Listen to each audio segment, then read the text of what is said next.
Hello viewers. उम्मीद करता हूँ आप लोग सब खैरियत से होंगे। आज मैं आपके साथ इन्वेंट्री मैनेजमेंट सिस्टम का जो कॉन्सेप्ट शेयर करने जा रहा हूँ, इसके बारे में मैंने अपनी पिछली वीडियो फीफो लीफो फैफो के अंदर डिस्कस किया था कि इन्वेंट्री मैनेजमेंट सिस्टम के अंदर एक कॉन्सेप्ट और है जिसे हम बिन कार्ड कहते हैं। अब ये बिन कार्ड है क्या, इसका इस्तेमाल क्या होता है, ये क्यों लगाए जाते हैं और इसके और फर्दर क्या एडवांटेजेस होते हैं। तो आज हम इन मैटर्स के ऊपर रोशनी डालेंगे और इसको समझने की कोशिश करेंगे कि बिन कार्ड है क्या। अच्छा, बिन से मुराद डस्टबिन नहीं है। अब डस्टबिन के अंदर हम क्या करते हैं? डस्टबिन के अंदर डस्ट को हम इकट्ठा करते हैं, यानी इकट्ठा करने की जगह जगह को हम कहेंगे बिन, और डस्ट तो डस्ट। अब यहाँ पर स्टोर के अंदर हमने डस्टबिन वाला मैटर नहीं है, हमने डस्ट जमा नहीं करनी, हमने उसके अंदर जमा करना है अपना स्टोर का हिसाब किताब, इन्वेंट्री की इनपुट और आउटपुट। एक कार्ड है जो हमारी बड़ी कंपनीज के अंदर, बड़ी ऑर्गेनाइजेशन के अंदर इन्वेंट्री को मैनेज करने के लिए कार्ड सिस्टम होता है। हर लॉट के आगे एक कार्ड लगा हुआ होता है जिसमें उसकी तफसीलात होती हैं। अच्छा, बिन कार्ड को अक्सर स्टूडेंट्स और अक्सर हमारे स्टोर के साथी एक तरीके का लेजर समझते हैं, लेकिन लेजर में और बिन कार्ड में थोड़ा सा डिफरेंस है। लेजर के अंदर एक चीज़ और एडिशन होती है जिसको हम कॉस्ट कहते हैं या उस इन्वेंट्री की अमाउंट कहते हैं। लेकिन यहाँ पर बिन कार्ड के अंदर एज सच कोई ऐसी चीज़ मॉनेटरी वैल्यू उस टाइप की मेंशन नहीं होती। यह बिन कार्ड हमें इन्वेंट्री को कंट्रोल करने में बेहद मददगार साबित होता है। पिछले अदवार में अगर आप 2 डिकेड्स पीछे चले जाएं तो ईआरपी का कॉन्सेप्ट इतना नहीं था, बल्कि अगर एशियन कंट्रीज की बात करें तो ईआरपी का कॉन्सेप्ट था ही नहीं। यहाँ पर बिन कार्ड सिस्टम ही यूज़ किया जाता था और एक बिन कार्ड मास्टर कार्ड्स होते थे और उनके सब कार्ड्स होते थे।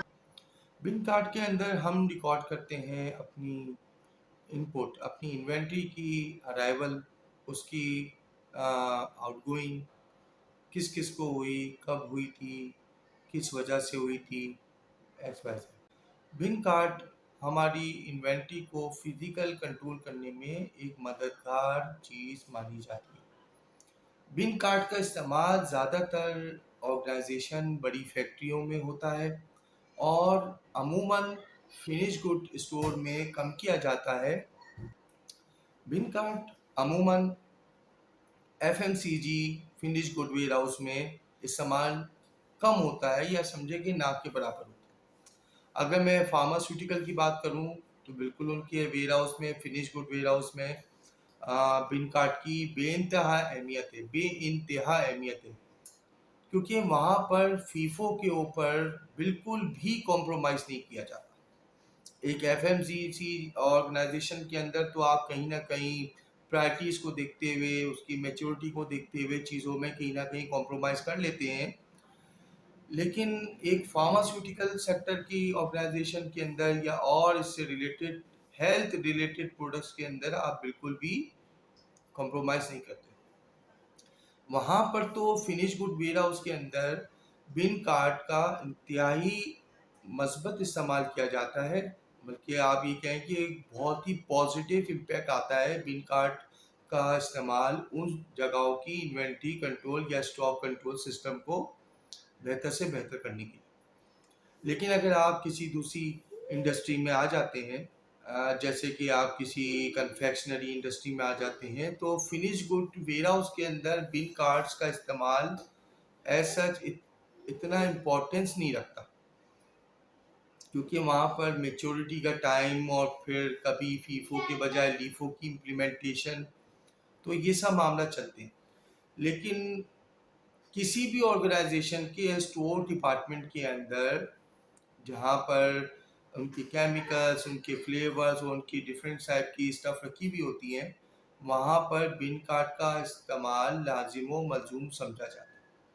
लाजिम व मलजूम से मुराद कि यकीनी तौर पर इस बात को बनाया जाता है कि वहाँ पर बिन कार्ड की 100% इम्प्लीमेंटेशन हो, खुसूसन केमिकल फ्लेवर्स और इससे रिलेटेड और दूसरे एक कैटेगरी के स्टॉक्स।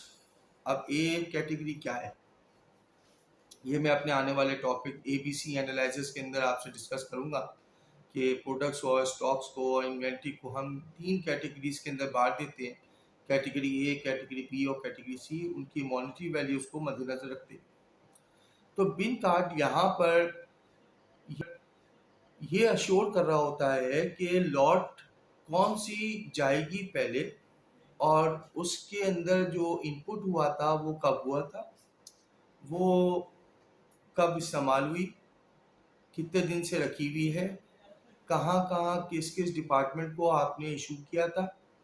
अब इशू करने के अंदर जो उसका रिकॉर्ड है वो ऐसा सिर्फ इतना ही होता है कि इशू टू फ्लोर, आगे अगर आपका कोई XYZ कंसर्न डिपार्टमेंट है तो उसका शॉर्ट फॉर्म में लिख दिया जाता है और पहली इन्वेंट्री से माइनस किया। फॉर एग्जांपल 100 यूनिट से 10 यूनिट्स चले गए तो 90 यूनिट बैलेंस हो गए, तो बैलेंस के जो भी एरिया कस्टोडियन होता है वो उसमें साइन कर देता है। अच्छा देखिए, बिन कार्ड और स्टॉक लेजर में फ़र्क ज़रा समझना होगा हमें। बिन कार्ड जगह, जिस जगह पे वो रखा हुआ है, ऑब्वियसली वो स्टोर डिपार्टमेंट में रखा हुआ है, तो स्टोर डिपार्टमेंट की जगह का हिसाब किताब है, यानी एक तरीके से इन्वेंट्री का रिकॉर्डिंग डॉक्यूमेंट है। और स्टॉक लेजर क्या चीज़ है? स्टॉक लेजर से रिलेटेड जो मामला हैं वो हमारे फाइनेंशियल्स हैं। फाइनेंशियल मामला को डील कौन करता है? फाइनेंस डिपार्टमेंट करता है। और फाइनेंस डिपार्टमेंट में कॉस्ट डिपार्टमेंट करता है, यानी कॉस्ट मैनेजमेंट का जो डिपार्टमेंट है वो is the custodian of ledgers related to your stocks. अब मैटर ये है कि जब बिन कार्ड लगाए जाते हैं तो उनकी इम्प्लीमेंटेशन, उनकी कंप्लाइंस बहुत ही ज़रूरी चीज़ है। ये एक स्टोर मैनेजमेंट से रिलेटेड जो हमारे लीडर्स हैं, जो हमारे सुपरवाइजर्स हैं, जो हमारे बच्चे हैं, उनके लिए ये एक बहुत ही इम्पोर्टेंट टास्क है कि आपने अपने लोकेशन के जो कार्ड्स हैं उनको सही तरीके से मैनेज रखना है।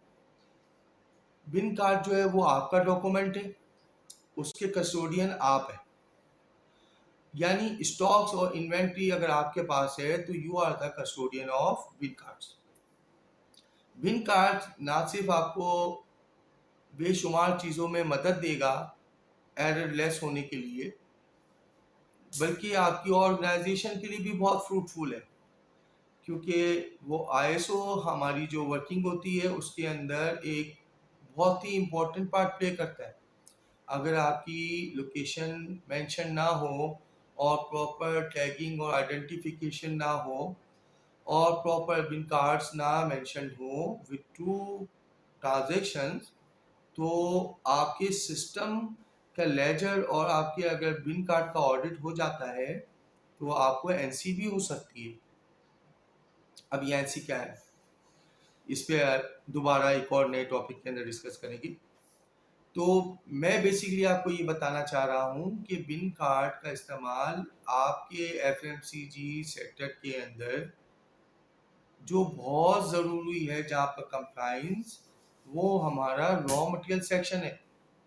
रॉ मटेरियल सेक्शन के अंदर आपने इसकी कंप्लाइंस 100% करनी है। ये आपके लिए बेनिफिशियल है। ये आपकी स्टॉक की इनकमिंग, आउटगोइंग, उसकी एंडिंग, उसकी ओपनिंग, वो सारी चीज़ें आपको ऑन ग्राउंड बता रहा होता है। दूसरा ये कि फॉर एग्जांपल किसी दिन आपका सर्वर करप्ट हो जाता है या कोई XYZ प्रॉब्लम हो जाती है, तो वही बिन कार्ड के ज़रिए आप अपनी इन्वेंट्री को दोबारा खड़ा कर सकते हो in your ERP। Bin card के ऊपर बहुत बोला जा सकता है। अगर आपकी कोई ख़ास रिलेटेड क्यूरी है तो आप बिल्कुल शेयर करते हुए कतराइएगा मत। इंशाल्लाह कोशिश करेंगे कि उसको रिजॉल्व करें। फिर बिन कार्ड के बाद जब वो लॉट ख़त्म हो जाती है, क्योंकि अब मास्टर बिन कार्ड का सिस्टम रहा नहीं, बिन कार्ड की अफादियत अपनी जगह पे, लेकिन अब मास्टर बिन कार्ड का सिस्टम रहा नहीं। मास्टर बिन कार्ड के अंदर जितनी भी लॉट्स आ रही होती थी वो हम मेंशन किया करते थे, और उसका सब बिन कार्ड लॉट वाइज हम लगा दिया करते थे ऑन योर फिजिकल इन्वेंट्री और स्टॉक्स। बट अब मास्टर बिन कार्ड नहीं लोग इस्तेमाल करते, या अब ये सिस्टम के लिए ऑर्गेनाइजेशन एक अलग टीम नहीं बिठाती, क्योंकि उन्होंने अपने अपनी ऑर्गेनाइजेशन के अंदर काफ़ी कॉस्टली एक्सपेंसिव ERPs ले लिए हैं। तो अब रहता है जो सब बिन कार्ड था, अब वो मास्टर बिन कार्ड बन गया उस लॉट का। उस लॉट का बिन कार्ड आपने अपने पास एक रिकॉर्ड की तरह सेव कर लेना है, जिस तरह से आप फाइल के अंदर एक पेपर को सेव करते हो। अपने मुख्तलिफ रूटीन के डॉक्यूमेंट्स को जब एक फाइल बनाते हो, आप सेव करते हो, तो मैं ये आपको मशवरा दूंगा कि कम से कम 6 मंथ्स का रिकॉर्ड आपके पास इसका भी होना चाहिए।